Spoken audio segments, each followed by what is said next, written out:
आपने आगे भी की है, किस वजह से ये परिक्रमा कर रहे हैं? नर्मदा परिक्रमा एक साधना है। हमारे लिए नर्मदा परिक्रमा एक जागरण है। नर्मदा परिक्रमा एक ऐसी साधना जो देवत्व को प्रकट करती है। नर्मदा मैया की जिसको हम परिक्रमा कह रहे हैं, एक ऐसी साधना है जो व्यक्तित्व का निर्माण करती है। ये सबसे बेहतर जीवन और सबसे सुरक्षित जीवन के लिए जो है ये साधना हमारी अखंड है।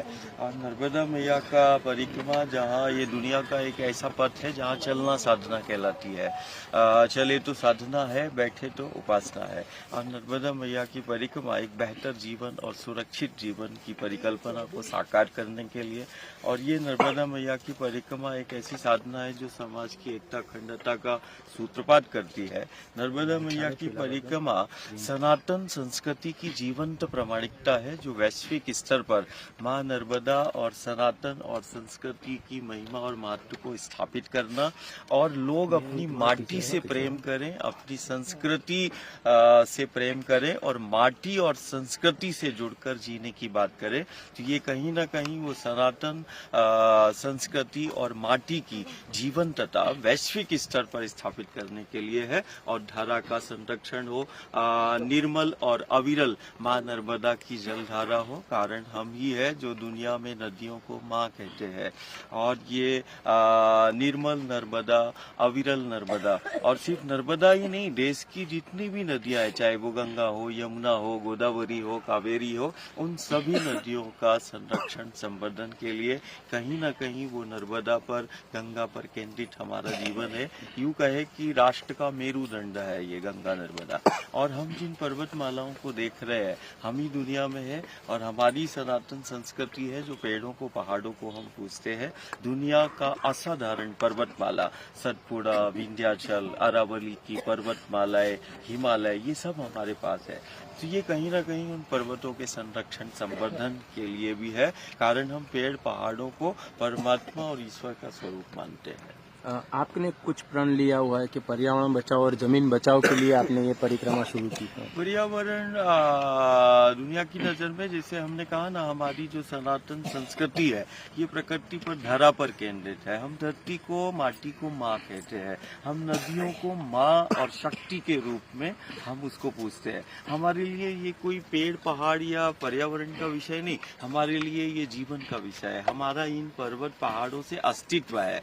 तो कहीं ना कहीं जो सबसे बेहतर और सबसे सुरक्षित जीवन, यदि आज के हम वर्तमान परिप्रेक्ष्य में देखें कि सारी दुनिया में संक्रमण और आपदाओं का दौर है और सारी दुनिया भयभीत है, एक बेहतर और सुरक्षित जीवन की खोज कर रही है। कहीं ना कहीं ये देवधरा और ये सनातन संस्कृति, जिसको हम भारतीय हिंदू सनातन संस्कृति कहते हैं, जो पेड़ पहाड़ों और प्रकृति से जोड़ती है, कहीं ना कहीं ये साधना, ये संकल्प, ये व्रत उसी सनातन संस्कृति पर केंद्रित जीवन व्यवस्था और विकास की परिकल्पना को साकार करना है। और आत्मनिर्भर भारत और समर्थ भारत का निर्माण ये तभी संभव है जब हम ये पेड़ पहाड़ और नदियों से जुड़कर, प्रकृति से जुड़कर, जो हमारा धर्म भी कहता है, हमारी संस्कृति भी कहता है, हमारा सनातन भी कहता है। आपने कई दिनों से खाना भी नहीं खाया, सिर्फ पानी पे ये परिक्रमा कर, ऐसा हमने सुना हुआ है। अभी तो ये सनातन की जीवंतता है। देश के उच्च संस्थान और चिकित्सा विज्ञान ये प्रमाणित कर देगा। हम तो वायु पर चलते हैं और यही सारी दुनिया को हम बताना चाहते हैं कि देखो विंध्याचल की सामर्थ्य, देखो अरावली की पर्वतमालाओं की सामर्थ्य। हमारे पास विंध्याचल है, सतपुड़ा है, हिमालय है, हमारे पास गंगा है, हमारे पास माँ नर्मदा है। दुनिया का असाधारण जल है। जल नहीं, हमारे लिए वो शक्ति है। और इस शक्ति की जीवंतता देखो, हम सुबह से शाम तक हजारों भक्त प्रेमियों के साथ चलते हैं। वायु आहार है, और हम जब बैठते हैं तो हम मात्र थोड़ा सा जल लेते हैं और हमारे शरीर का कोई क्षय नहीं हो रहा है। ये सब हजारों लोग रोज ही देखते हैं। तो ये कहीं ना कहीं सनातन की जीवंत प्रामाणिकता है। ये हमारी सनातन संस्कृति की प्रामाणिकता है जो प्रकृति पर केंद्रित है, धरा पर केंद्रित है, नर्मदा पर केंद्रित है।